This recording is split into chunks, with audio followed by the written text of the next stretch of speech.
Hey everybody, welcome back to the channel. We're going to continue working on our Land Rover Series engine swap with a Scotty Adapter for a Mercruiser 120 or a Chevy 153 to be put into a Land Rover Series. So in this video we're going to talk about fitting the alternator. We're going to do the final fitment of that and figure out the belt size, how to figure out a belt. And then the next thing is also the oil filter. Since we're putting an external oil filter on there, we got a special adapter and everything. So we're going to show how that's run. So enjoy the video, and I'll put some part numbers up while I'm working. So thank you very much for liking and subscribing and following, and I'll see you at the end of the video. Enjoy.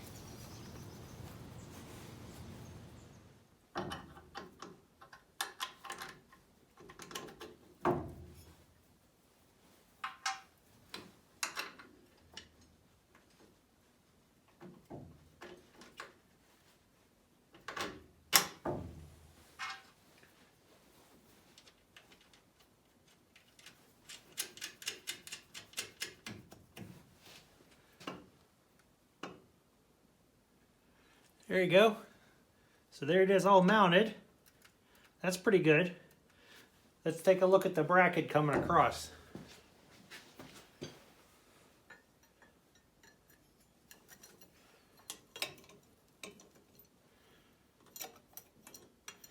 So it has a curve in it this way. This goes towards the engine block. This goes to the outside. So you can see there, it's flipped up the opposite direction.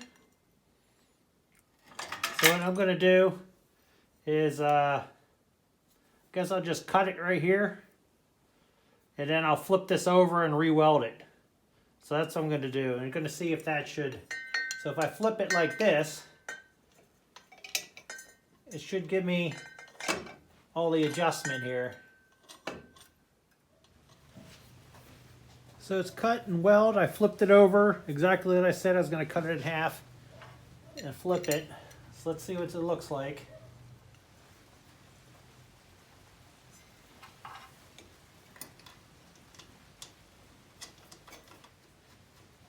All right, so there it is, all the way up as far as it'll go. Bring it down. And there's where it hits the fan a little bit, and it comes down and that still hits the fan. So on my other one, I'll probably just spin it and cut off just a smidge of this little bit of the fan. We'll see how the other one fits because the fan's a little bit different, but that's easily self-clearing right there once you start it up. But still, look at all that. You got a lot of adjustment here to move it around. So I'm pretty happy with that. All right, alternator's on there. And I test fit the original belt. Let me go grab it. So this is the belt that we used to run it earlier. Put that on. See, it's a little bit too small to get over the belt, but I think just a little bit longer belt and we'll be good to fit that in there. And then we'll be able to have that much adjustment up and down with it. So even if I find like an odd size one, maybe it's not perfect, but it'll get us pretty close. So alternator's on there. I'll find a belt for it. I pulled the alternator. The other alternator was our test fit alternator that wasn't working. So this is our good alternator from our Land Rover engine. We're going to install this. Then we should be getting closer to doing something.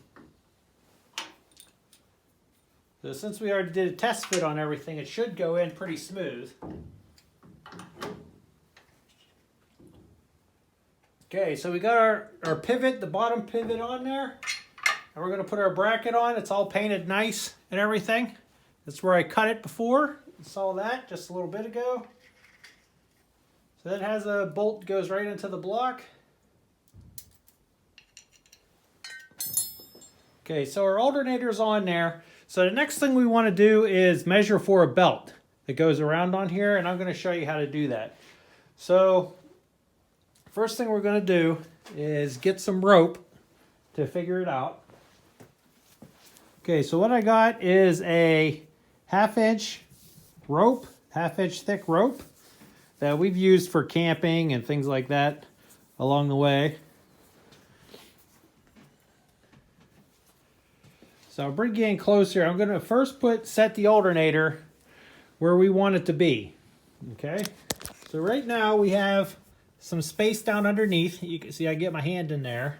Then up here I want to have enough space that I can get my hand into here as well. So let me loosen this up a little.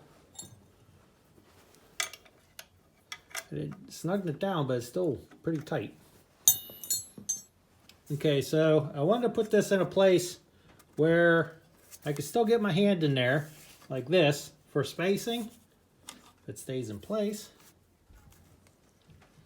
There we go. So I can get my hand into there, and I can get my hand underneath here, so I have some adjustability back and forth. So I don't want it to be too close to the exhaust, but I don't want it to be too close here, so we got to figure out what belt that we need to have fit on here. So, and you can see there, look, they all line up with each other. So our engine mounts actually are pretty good, and they're pretty much straight dead on. So that's nice, it's perfect. Okay, let me grab the rope and I'll show you how to measure for a fan belt. So we got our rope here, 1/2 inch rope. We take it and we wrap around our pulleys, around like this. Remember, we have our alternator set where we want it to be. So then you just overlap it, and you can put a piece of tape right where the end of this rope comes together, where the end of this rope hits onto the rope, and that becomes your circumference for your belt, okay? So it stops from here to here, so let's go over to the tape measure, and then we can go measure this.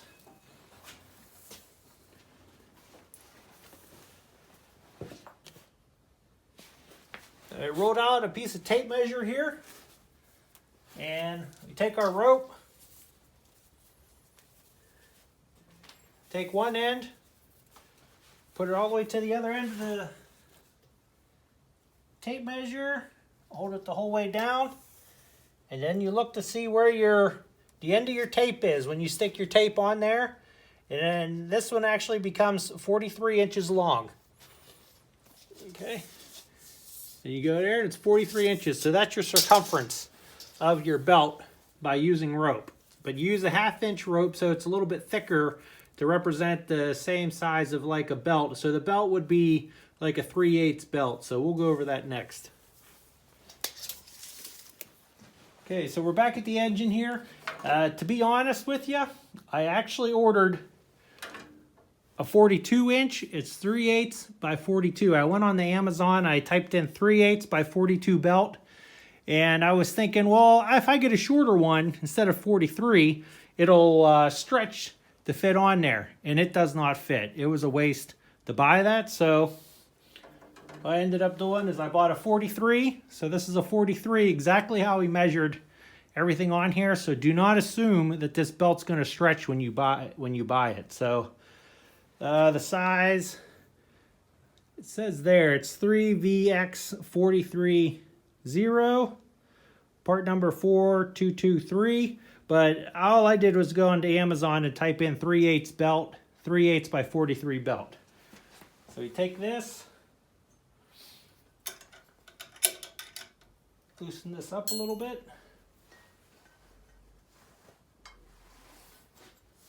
Should be able to get that on there. And there's our belt. So I'll snug that up tight. And there we go. Our belt's on. I'll tighten up this bolt next, and we should be good to go. So our alternator is now installed with our new belt that fits. So we got it all tightened down and everything, so that's good. So the wiring is still the same as it was before, except for I ran a heavy duty wire. I used to have it going from here to the starter because the starter is on this side on the Land Rover, but on the Chevy the starter is on the other side. So what I did is I just ran an 8-gauge wire for our main power, going up over and around over the back side of it to go over to the battery. So I'm going to connect it straight to the battery. And then our usual connector here, our trigger wire from the dash, which is the yellow wire coming into the white. Then the red wire is our voltage sensor. Going to bolt it right onto there. then here's our ground. So all these pieces just go right onto the back of it. So I'm going to attach the alternator. So the oil filter adapter is right here. And I'm going to put the oil filter right here. So we should have a nice little run of oil lines just going from here to here. So here's the oil filter. So let's go and install these right here and we'll take a look and see. All right, let me interrupt myself because I didn't record about the part numbers for the oil filter adapter. So we got the oil filter adapter down here, like I showed in the video, and then the actual filter housing. So here's the part numbers for the filter that goes down to your engine. It's a Canton Racing part number 22-592, and it's for a 13/16 by 16 thread, and that's your threads that it threads onto where your old filter was. So that makes the threads of your old filter that's on the engine itself. So you actually screw right into there, and it's at 90 degrees. It's turned 90 degrees coming straight out, and then it's rotating, as in the screws in the middle of it. So you can go and you can rotate it 360 degrees, whatever angle you want to set it at. So what I did is I have it just going vertical straight up coming out. And also it has 1/2-inch fittings for the hose, for the pipe fittings that are in there, NPTs. And that was $118 American, US. So the filter kit, which was this, and it came with the housing that didn't fit on there. Again, I didn't film that, but the filtering housing just does not fit in this area. So that's why I ended up using a Canton Racing one, because it's a real tight squeeze in there to get to there. But I did use the filter in the clamps and the fittings that came in the Hayden filter kit number 2114, and that was $43 for the kit. So, but I didn't use the adapter for the engine part of it. So you may just be able to find and buy just the filter holder that's up here. It goes up here, whatever. So then you don't have to buy the whole kit. It might be a little bit cheaper, but I don't know 100% sure on that. So you have to Google that to find more on that. So that, and while I was ordering it, I ordered the derail hose, which was for special kind of hose, just for oil. It's oil rated and pressure rated and everything for oil systems. So that was derail hose, part number 15701, and that was about 16 bucks for that, American. And it's just 1/2-inch ID hose or whatever. So that's what I ended up using, these parts here, to actually get the oil relocation kit on there. So also, I bought all these from summitracing.com, and again, you Google onto there and you find all these part numbers right on there for this. The Canton adapter is a little bit pricey, but that's the only thing I could find that would fit in that space down there. Okay, and also make sure you don't buy the LS version. The LS version has a smaller little flange on the bottom of it, where this has a wider flange on it. So as long as you use this part number, you should be good to get what you need to do it. So back to the video and me fitting this all up. Bye-bye. Not bye-bye, but I'll see you in a second, actually. All right, so our hoses are going to go from here to here with our filter. I was going to go and try to put it down underneath the battery down here, but once I did the test fit with the radiator, the coolant hose actually comes over like this, like in a Series 3, because I have a Series 3 clean air radiator. So it goes up underneath it like this, so I can't put it down underneath like that. So I'm going to put it right here. So then we only have our lines going from here right over to here. So it should only be about, I don't know, maybe a foot long or so. So it shouldn't be too bad. So use some 1/4-inch bolts.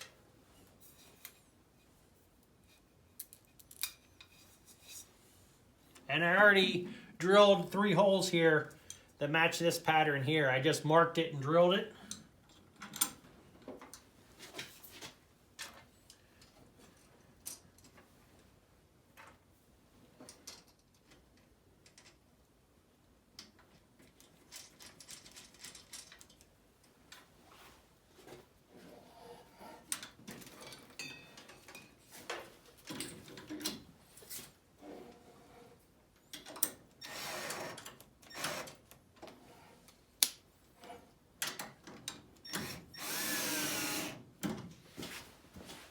course, the battery dies in the drill.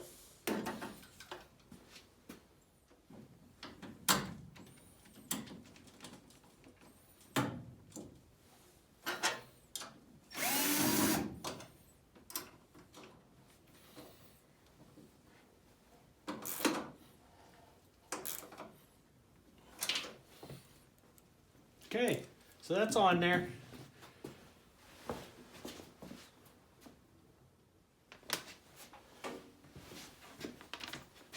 So the kit came with some rubber hose, which I guess is rated for oil and everything. So according to our handy dandy instructions, this looks like this side is coming from the engine, oil from engine, and this is the return line. So we'll go from here.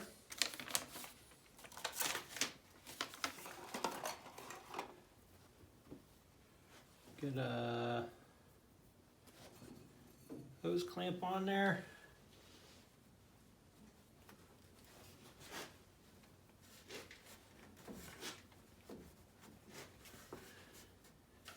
Okay, so that's coming from the engine on this side towards the front of the engine is the front one. So it's going in, it actually has in written here and then out. So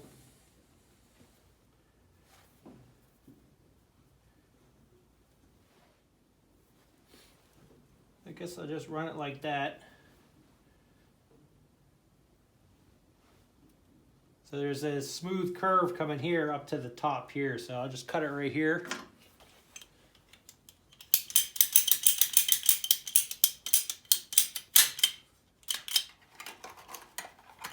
Maybe I'll change the route of this fuel line so it's not so right on top of there.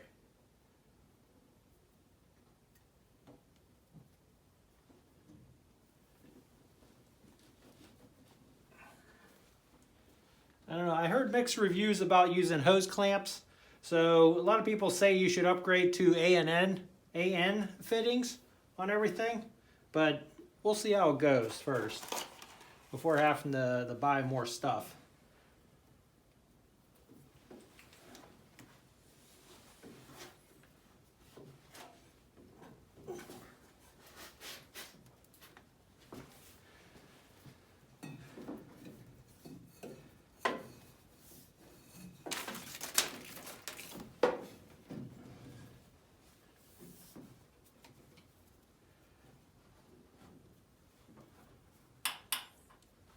So I guess I'll cut that off right here.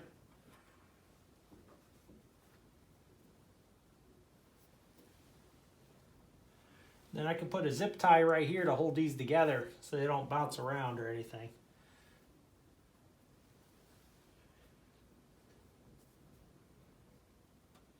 And then I could still get to the distributor cap, fuel filter, and stuff.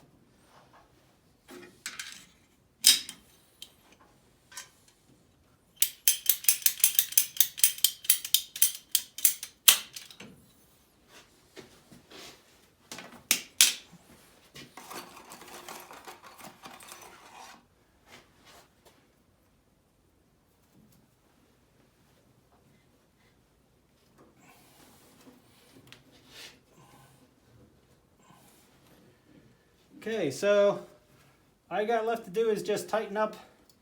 Yeah, I'm gonna move that fuel line so it goes around like this. It's sitting right against the fuel line. So I'm gonna zip tie these and crank these down and move this. And the fuel, now the oil filters should be ready. But what I'm gonna do before I start it up is I'm going to take the distributor out and prime the whole system again. Make sure we got oil pressure before starting it up right away. Just so the filter's filled and everything. You can see, I put it up high enough so you can still take the filter off for an oil change. Pretty easy, so it should come right off and get right back on there. So I'm gonna fill this with oil as well.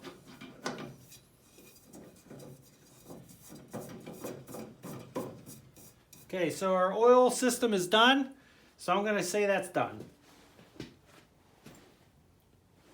Here's the final result for the oil.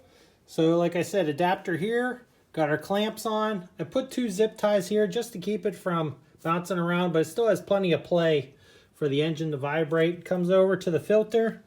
You can see here it says in and out. Goes to the filter. I have it bolted here, right onto the onto the support here for the bulkhead. So our oil system is done. Well, thank you if you stayed till the end of the video. I appreciate it. Thank you very much for liking and subscribing and following along.